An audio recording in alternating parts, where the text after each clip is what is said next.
आदाब दोस्तों, मैं Mohammad Khalid The Strong Signal में आपका स्वागत है। दोस्तों, ये जो आज की खबर है, आज की सबसे बड़ी खबर ये है कि अपडेट महराज मलिक केस। जो महराज मलिक का case Jammu Kashmir high court के अंदर चल रहा था उस पे है। लेकिन मेरी गुजारिश ही रहेगी, जितने भी लोग मुझे देख रहे हैं, सबसे पहले इस वीडियो को महराज मलिक के जितने भी सपोर्टर्स हैं, जितने भी व्यूअर्स हैं, उन तक पहुंचाए और इस वीडियो को बहुत अच्छे से देखें। आज जो मैटर हाईकोर्ट के अंदर था वो ये था कि महराज मलिक इस असेंबली सेशन में, जो सेशन इस वक्त चल रहा है और 31 को ख़त्म होगा, इसमें पार्टिसिपेट करने जाएंगे या नहीं। अब सवाल पैदा होता है कि कोर्ट के अंदर क्या सुनवाई हुई, क्या ऑर्डर हुआ या क्या रिलीफ मिला, और ऐसा क्या क्या क्या क्या प्रोसीडिंग हुई कोर्ट के अंदर। सबसे पहले मैं आपको बता देना चाहता हूं कि 8 तारीख को जो महराज मलिक पे पब्लिक सेफ्टी एक्ट के तहत उनको बुक किया गया है, उसकी मेन पब्लिक सेफ्टी एक्ट के तहत जो बुक किया गया है उसकी मेन सुनवाई होने जा रही है। और दूसरा केस ये था कि महराज मलिक को पब्लिक सेफ्टी एक्ट के तहत तो बुक किया गया है, उसके बाद एक एप्लीकेशन और फाइल हुई कि महराज मलिक को वोट देने के लिए जो राज्यसभा का इलेक्शन है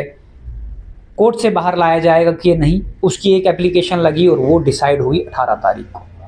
लेकिन वहाँ पे सरकार ने अपना पक्ष रखा कि हमने ऑलरेडी अरेंज कर दिया है पोस्टल बैलेट, उसको जेल में भेजे जाएंगे, वहीं से वोट कास्ट करेगा। तो कोई रिलीफ नहीं मिला, यानी वो जेल से बाहर नहीं आ पाए। अब आज का मैटर था कि वो पार्टिसिपेट करने जाएंगे या नहीं जाएंगे, लेकिन पार्टिसिपेट करने तो जाएंगे। यहाँ पे क्वेश्चन ये उठता है कि क्या महराज मलिक पीएसए के तहत बुक है, पीएसए में कोई बेल का प्रावधान नहीं है, तो अगर पीएसए में बेल का कोई प्रावधान नहीं है तो महराज मलिक को बाहर कैसे भेजा जाएगा? अगर पार्टिसिपेशन के लिए उसको असेंबली के अंदर भेजा जाएगा तो किस कानून के तहत भेजा जाएगा? अब कौन सी एप्लीकेशन या कौन सी रिट हाई कोर्ट में मेंटेनेबल है कि या नहीं है, पहला क्वेश्चन हाई कोर्ट का यही था। आज ऑनरेबल जस्टिस मोहम्मद यूसुफ वानी साहब के पास ये केस लिस्टेड था 9 नंबर पे, और जब 9 नंबर पे इस केस की सुनवाई हुई तो पहला क्वेश्चन कोर्ट का यही था कि जिस प्रावधान के तहत आप हाई कोर्ट के पास आए हैं, क्या हाई कोर्ट के पास ऐसी कोई पावर है? जब हम बेल ही नहीं ग्रांट कर सकते हैं तो हमारे पास कोई ऐसी पावर है, किस प्रोविजन के तहत है कि हम महराज मलिक को असेंबली सेशन में भेजें? तो वहाँ पे आर्ग्यूमेंट जो महराज मलिक की तरफ से एडवोकेट साहब आर्ग्यूमेंट कर रहे थे, तो उन्होंने ये कहा कि इंजीनियर रशीद साहब पार्लियामेंट के अंदर जो जेल में बुक थे और उन्होंने पार्लियामेंट के अंदर उनको अलो किया गया वोट कास्ट करने के लिए, इवन उनको अलो किया गया कि ऐसा जो पार्लियामेंट का सेशन था उसको पार्टिसिपेट करने के लिए। लेकिन वहीं पे जो डिफेंस में आया, डिफेंस में ये था कि इंजीनियर रशीद साहब जो हैं वो अंडर पीएसए बुक नहीं। उसके बाद एडवोकेट सुनील सेठी जी, जिसको एंगेज गवर्नमेंट ने स्पेशली किया है, जहां पे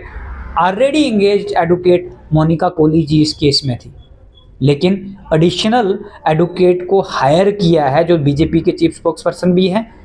गवर्नमेंट ने। उन्होंने सिर्फ इतना सा आर्ग्यूमेंट किया कोर्ट के सामने कि Mehraj Malik is not under the judicial custody. Mehraj Malik is the under custody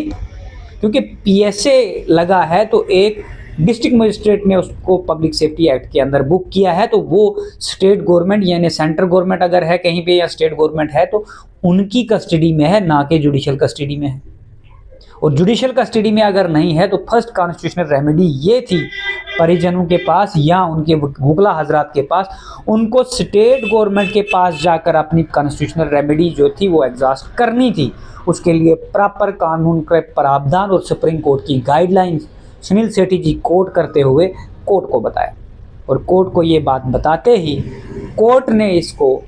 Saturday को सुनवाई के लिए रखा कि हम फर्दर जो आर्ग्यूमेंट है इसको सैटरडे को सुनेंगे, लेकिन जो कोर्ट की ऑब्जर्वेशन और आर्ग्यूमेंट, डिफेंस के आर्ग्यूमेंट से हमें पता चला, अगर ये सैटरडे को डिसाइड भी होता है कि महराज मलिक साहब असेंबली में पार्टिसिपेट करने जाएं, तो भी महराज मलिक को कोई भी रिलीफ कोर्ट से मिलते हुए दिखाई नहीं दे रहा है, क्योंकि 31 तारीख को असेंबली ख़त्म होनी है और अगर 30 तारीख को हाई कोर्ट ऑर्डर कर भी देता है तो हाई कोर्ट, जब तक हाई कोर्ट का ऑर्डर कठुआ जेल तक पहुंचेगा और असेंबली कश्मीर में चल रही है, तो तब तक 31 तारीख वाली असेंबली का सेशन भी ख़त्म हो जाएगा। तो ये था अपडेट कि क्या महराज मलिक जम्मू कश्मीर की असेंबली जो सेशन स्टार्ट हुआ है उसमें पार्टिसिपेट कर सकते हैं या नहीं। लेकिन मेरे पॉइंट ऑफ व्यू के हिसाब से महराज मलिक इस असेंबली सेशन में पार्टिसिपेट नहीं कर सकते हैं। अब जो मेन एप्लीकेशन उनकी सुनवाई जो है मेन केस की, वो मेन एप्लीकेशन है, उस पर सुनवाई होने 8 तारीख को होने जा रही है और इस एप्लीकेशन पे 30 तारीख को दोबारा सुनवाई होगी। धन्यवाद।